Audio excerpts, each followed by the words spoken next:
back to the broken criminal justice system that is disproportionately negatively impacting black and brown people all across this country today.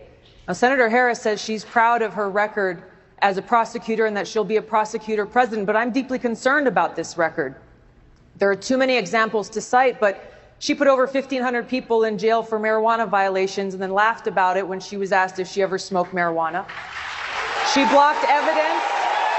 She blocked evidence that would have freed an innocent man from death row until the courts forced her to do so. She kept people in prison beyond their sentences to use them as cheap labor for the state of California. And she fought to keep cash bail system in place that impacts poor people in the worst kind of way.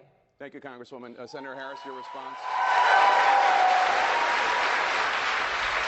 As the elected Attorney General of California, I did the work of significantly reforming the criminal justice system of a state of 40 million people, which became a national model for the work that needs to be done. And I am proud of that work.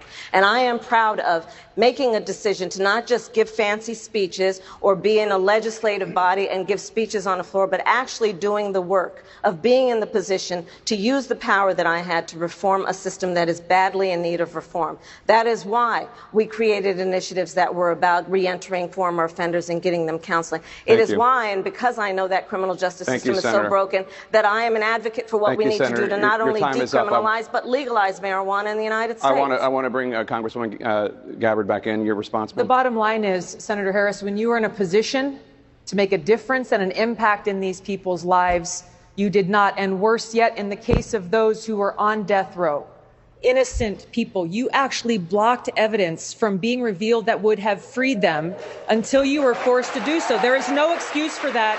And the people who suffered under your reign as prosecutor, you owe them an apology.